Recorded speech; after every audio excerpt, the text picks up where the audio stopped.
The film opens with Javier, who appears to be quite wealthy with a luxurious house and car, but he's been jobless for a long time. His household's financial situation is dire. Javier has gone to many job interviews without success. One evening, he returns home dejected, and his wife advises him to sell their house and car. Though he doesn't want to, Javier agrees. His wife also fires their housekeeper, who, in her sadness, throws a set of duplicate keys at Javier as she leaves. Javier moves into a small apartment and joins a short course to improve his profile for new job opportunities. He continues to interview and, after many failures, finally lands a job. His happiness is short-lived, however, as he learns he must work for the first 6 months as an unpaid intern. Disappointed, Javier refuses the job and walks away. On his way out, he finds the keys the housekeeper had thrown at him in his car. He picks them up and drives back to his old house. He stands outside for a long time, and when he sees that the new residents have left, he sneaks inside. Inside, Javier sees a picture of the new owner. He gazes at a beautiful view from the house that he never forgot, and he spends a lot of time there, which makes him feel better before he goes back to his new apartment. The next day, he returns to the house and starts searching through it. He finds many documents and a red token for a rehab center. To find out who goes there and why, he turns on their computer. From the computer, Javier learns that the owner, Tomas, was in a car accident a year ago because he was drunk, and his driving license was canceled for a year. Javier also finds Tomas's daily schedule, which shows that he's going to the rehab center the next day at 3 p.m. The next day, Javier also goes to the rehab center. Seeing him there for the first time, other people start questioning him. Javier invents a false story, claiming he's an alcoholic whose wife and daughter have left him. His story closely matches Tomas's, which immediately catches Tomas's attention, just as Javier had planned. The two soon become good friends. The next day, Javier goes to Tomas's house again, turns on his computer, and makes many changes to his schedule. Since the schedule is linked to Tomas's phone, it changes there too. Due to the changes, Tomas is very late picking up his daughter from school, which makes his wife and daughter very angry with him. Tomas becomes upset and works hard to fix things with his family. The next day, he goes to his rehab session and meets Javier again. After the group discussion, they go to a coffee shop, where Tomas shares a lot about his family and shows Javier their picture. He asks Javier to show him a picture of his family, but Javier says he doesn't have one right now and promises to show him one the next day. Their friendship grows, and Tomas invites Javier to his house. Javier feels as if his mission is being completed. The next day, he arrives at his old house, Tomas's house, with a bouquet. He sees his old gardener, who asks who he's there to see. Not wanting anyone to know about his friendship with Tomas, Javier says he's just there to pick up some documents that are still being sent to his old address. He goes inside, and Tomas welcomes him warmly. Tomas doesn't know that Javier used to own the house. Javier spends time with the family, has dinner, and leaves. The next day, as Tomas is leaving for work, his gardener asks if the old owner had come by to collect some bills. Tomas says no, and the gardener apologizes and leaves. However, the gardener now suspects that something is up with Javier, who came to meet Tomas but didn't want anyone to know. Later that day, Javier deliberately crashes his car and immediately calls Tomas for help. Javier has a bottle of alcohol in his hand. When Tomas arrives, he assumes Javier has been drinking and takes the bottle from him, and some drops fall on Tomas. Tomas tells him that if he continues drinking, his addiction won't go away. Tomas tells him, "I am allergic to peanuts. If I eat even one peanut, I will die. You should also think of drinking in the same way. If you drink, you will die." Javier tells him that he didn't want to drink, but when he came to Tomas's house yesterday, he saw how well Tomas's life was and how he had a family and was a company's vice president, while Javier had no job or family support. He says he couldn't control his sadness, so he drank.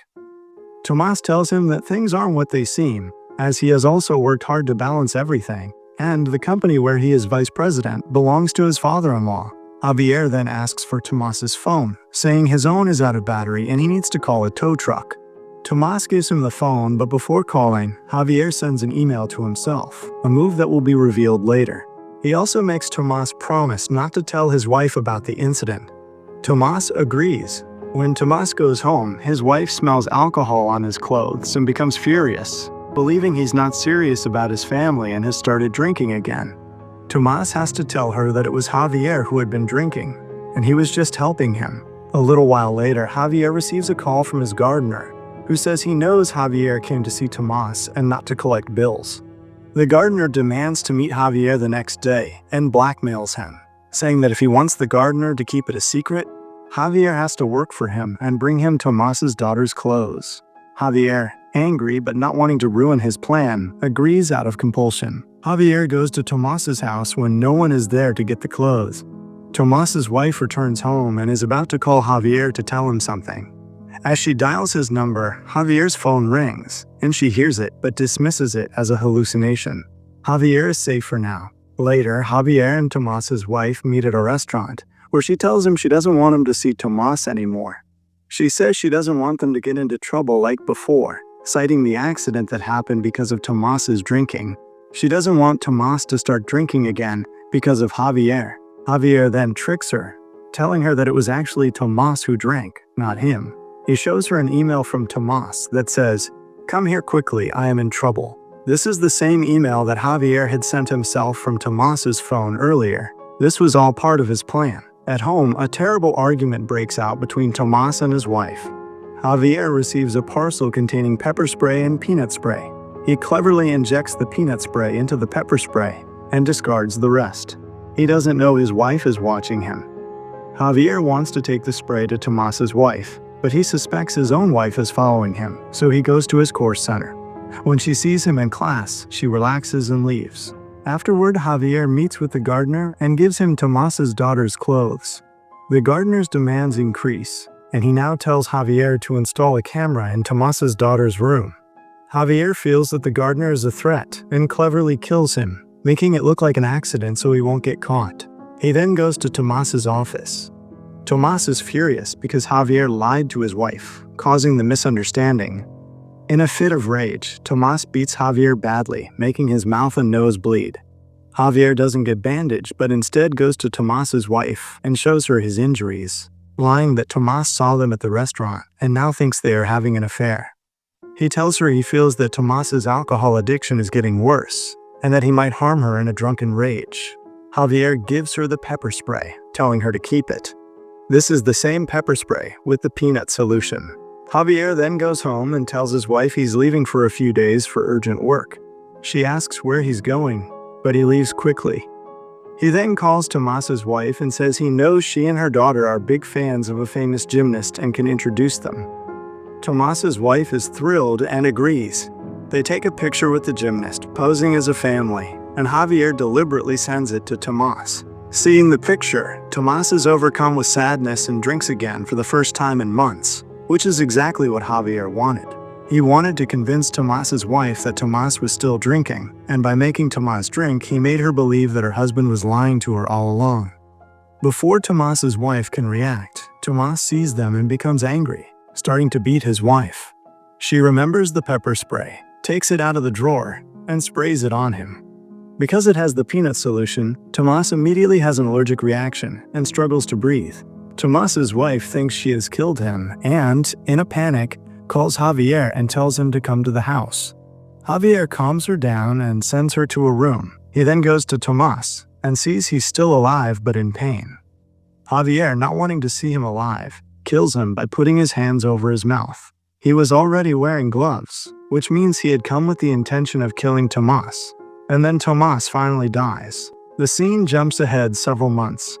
We learn that Javier has taken Tomas's position as the company's vice president and has married Tomas's wife. He has taken everything, the house and even the family, and has a settled life. His ex-wife, whom he has divorced, comes to see him. She tells him she knows he killed Tomas because she saw him mix the peanut solution into the pepper spray. She says she can go to the police, but Javier blackmails her in return. He says she can do whatever she wants, but if she wants a good future for their son, she won't go to the police. He tells her he will stop giving her money, and that he has so much money now that he can hire the best lawyer and win the case, and she will get nothing. After this, Javier's ex-wife leaves, and Javier returns to his old house, which he now owns again.